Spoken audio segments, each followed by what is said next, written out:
Pengurus Majelis Pemusyawaratan Ulama Kabupaten Aceh Besar menggelar sidang paripurna istimewa kedua dengan agenda penggantian terwaktu masa bakti 2017-2022 di Aula Paripurna Istimewa Gedung Dekranas Gampong Gani, Kecamatan Ingin Jaya pada Senin pagi. Dalam kesempatan ini, Tengku Haji Bustami MD dikukuhkan untuk memimpin MPU Aceh Besar, menggantikan Ketua MPU Aceh Besar sebelumnya Tengku Haji Muksalmina Awahab yang telah meninggal beberapa waktu yang lalu. Sekda Aceh Besar Dr. Handus Sulaimi MSI mengharapkan peran ulama untuk selalu mendukung pendidikan kepada umat dan senantiasa memberikan kontribusi untuk kemajuan agama dan daerah. Untuk kemajuan umat dan daerah menurut Sekda, peran ulama dan umara tak akan bisa dipisahkan. Oleh sebab itu pula, para ulama selalu memiliki peran strategis demi kemajuan umat serta daerah.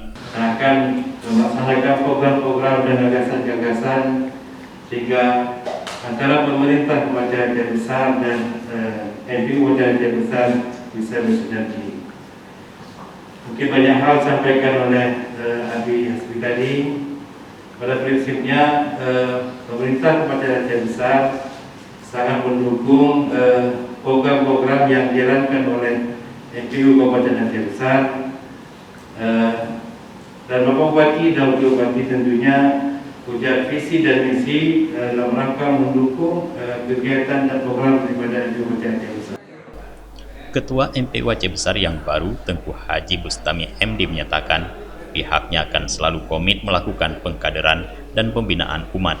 Menurutnya, keberhasilan Majelis Pemusyawaratan Ulama Aceh Besar adalah keberhasilan bersama. Untuk itu diharapkan selalu bekerja sama untuk kebaikan umat dan daerah. Itu bersama-sama, karena pada sifatnya MPU itu dalam melaksanakan program kita musyawarah, baru kita putuskan melaksanakan secara bersama-sama. Kemudian kita punya keinginan ke depan sampai melanjutkan program yang lama yang sudah kita rancang. Kita ada punya keinginan pertama kepada pemerintah besar, kini sedikit memberi peluang kepada MPU mendapatkan izin pengajian, karena hari ini sangat sulit bagi MPU untuk mendeteksi pengajian ataupun balai-balai pengajian yang meresahkan masyarakat, bahkan ada isu-isu yang menyimpang dengan akidah. Sementara itu, pengurus MPU Aceh Tengku Hasbi Al-Bayuni menyampaikan apresiasi kepada MPU Aceh Besar yang baru dan pengurus MPU yang selama ini sudah berbuat banyak untuk kepentingan umat. Diharapkan Pemkab bisa selalu mendukung setiap program MPU sehingga pembinaan dan pendidikan umat akan selalu berjalan dengan baik. Dari Aceh Besar, Tim Liputan Aceh TV melaporkan.